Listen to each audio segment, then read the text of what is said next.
on YouTube much, and I know I look like a hipster douchebag. It happens. But I'm making this video to react honestly in anger to all this Kony 2012 bullshit. Quite frankly, it's a scam, and you're letting yourselves be scammed for your money so that they can go start a war in Uganda for oil, which, if you remember correctly, was the entire reason we're in the Middle East. We're there for oil. Yeah, okay, we're giving Iraqis freedom, whatever. Bullshit. You know the truth. I know the truth. We're there for oil. And why do you think that we're going over there and starting a bunch of shit looking for a man who is supposedly not there, reportedly by their government? And not only that, is rumored to be dead, has not been active for the last 5 years, especially not in Uganda. Uganda right now is celebrating a time of peace. They're celebrating their peace and they're happy and they're living their lives and they feel safer than they have in years. What most of you aren't realizing is that Kony 2012 is really just appealing to your emotional instincts. Oh, that's horrible. Those poor little babies. Oh. Yeah, and we all have that. We're all human. We all have that sense of compassion that goes, well, they need help. Well, here's the problem with that, and actually there's quite a few problems with that. The first problem is, where is that our job? And I know that I'm probably going to get a lot of shit for that. Where is that our job? As the United States, why do we go over there with combat-ready troops, ready to shoot some people so that our guys can come back and have eggs thrown at them and be called baby killers and child killers like it's fucking Vietnam? That's not okay. They're setting us up for failure, and that's really what they're doing. Why is it our job to take care of them? They have a government, they have military. If you haven't seen videos, they have fucking tanks, and they've been using them to hunt down Kony for a long time.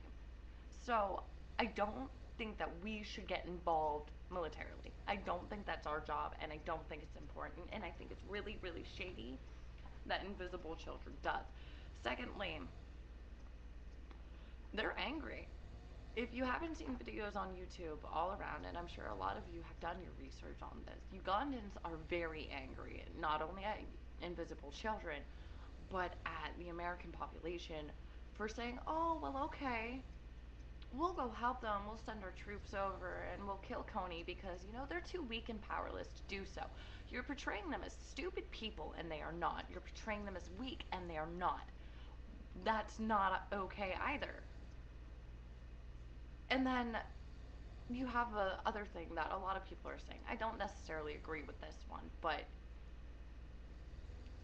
it's white man's guilt. A lot of people are saying it is white man's guilt for going and, oh, well, we fucked the black people over years ago and years with slavery, but we have to go help them now because blah blah blah blah blah blah blah.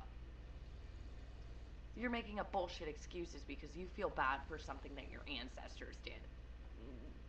What the fuck? So there are a lot of reasons that this is wrong to me. Mostly because the people that you are intending to help are so angry at this. They are not happy. They are not happy with their portrayal, and they are not happy with the portrayal of the situation. They think that you have been misled, and honestly, you have. Fun little known fact, the man that they are going after actually is a rebel. So that comes into play. Fucking the LRA. Off the top of my head, I cannot remember what it stands for because I'm just so appalled by all of your actions that I don't honestly want to think about it, but I really think that I do need to react to it. He is actually a rebel for their president because their president started killing off the Catholics, the Akali tribe. I'm not sure if that's how you pronounce it, but that's the truth. He was a rebel, and he did have good intentions. Unfortunately, the more power that their president gained, the more resistance that he felt in gathering troops because people were afraid. People are afraid of war. People are always going to be afraid of war. And so he resorted to very awful and very evil tactics, but his intentions were good. And that's one thing that you need, absolutely, especially in this situation, to keep in mind. The road to hell is paved with good intentions. And that's a saying that we've all heard from our parents from the beginning of time. The road to hell is paved with good intentions, and it really is. Because you fuck a lot of shit up when you go, oh, well, yay, I'm going to do something good. And, you know, maybe that person doesn't want your help. Maybe they want to do it on their own. Do you see what I mean? Like, right there? And that's not even what really provoked me to make this video.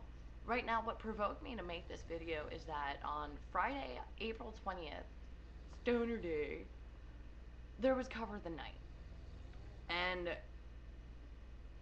you did a lot of really fucked up things if you participated in that. I saw numerous things. School was vandalized with spray paint. The memorial statue in Boston for the Boston Massacre victims was vandalized.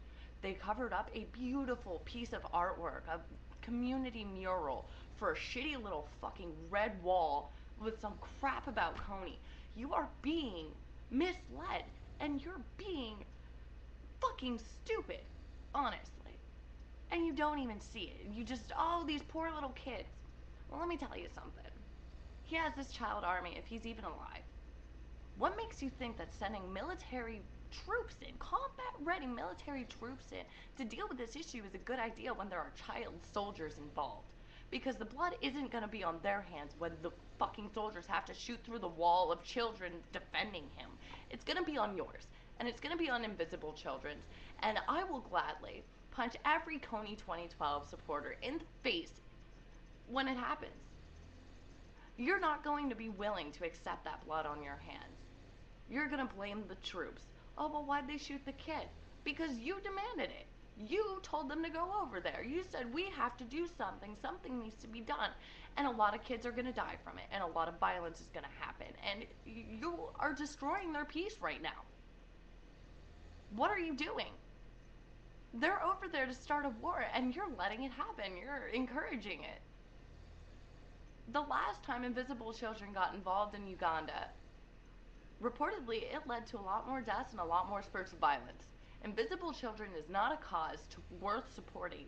In fact, it is a cause that you should shun, that you should have nothing but bad things to say about, because they don't do anything. They cause pain, they mislead you, they use propaganda techniques, and honestly, you're falling for every single one of them. It's disgusting. Invisible Children does not have my support, will never have my support, and it shouldn't have yours either. If you are a smart person, you should have done the research and found what I found. If you're claiming to do your research and you still support Invisible Children, you haven't done shit and you're an idiot. Honestly, go fuck yourself.